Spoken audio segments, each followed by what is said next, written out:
Hi everyone, hope you're doing well. It is freezing in New Jersey this Friday in December. I hope you've had a good week. So my jewel for today is about leaning in or leaning out of relationships.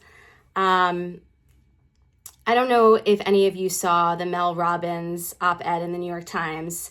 I think I blocked it out at this point because I was so pissed off about it, but it was basically something like, don't fight. Life is too short to fight with your family. And it was, on Thanksgiving, right? Right? Like you can't argue with that. Life is too short to fight with your family on its face. And at the same time, I was reading through it and thinking, what about trauma? What about hurt? What about legitimate issues that need to be addressed? And it seemed to step over all of that. And look, I do think we have a problem in society right now where people are increasingly isolated and alienated from one another, and it's caused major polarization and breakdowns in relationships. And we as a society have stopped learning how to speak to one another, to relate to one another, particularly when there are differences in opinion, and all of that remains true. And as a coach, which I am, I know, it's shocking, I bristle at the thought that you can't set healthy boundaries in relationships. You can, and you should. And the truth is that I work with people on growth. They're growing in their leadership. They're growing in their desires. They're creating their lives by design, in sync with their values. How am I going to set up my life in ways that honor who I am as a human being? And as a consequence of that, relationships change.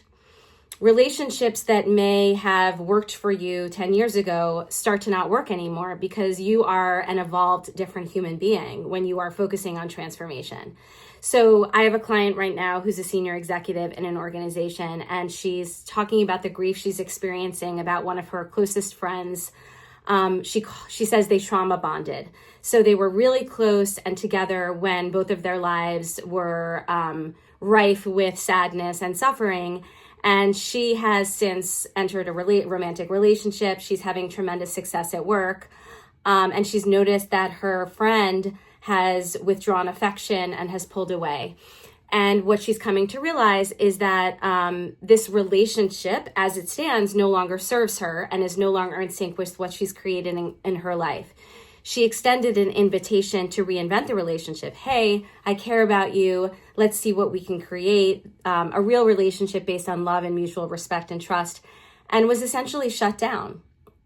And so she's coping with that and also realizing that this relationship was an emotional drain and a drag, an energy drag. And so while she has grief that she's losing the relationship, she also realizes that there was an inflection point, and she's going in one direction and this person is going in another, and they're no longer going in the same direction. What I want to offer you as the jewel is that it's okay to audit your relationships. It's okay to survey the landscape, and just as you would, should I get involved in this thing? Should I do this thing? Should I sign up for this thing? To do that with relationships, to say, is this friendship still working for me? Is this relationship still working for me? Not that you should cut it off if it isn't, but make a decision. Do I want to reinvent? Do I want to shift it? Do I want to call forward something new?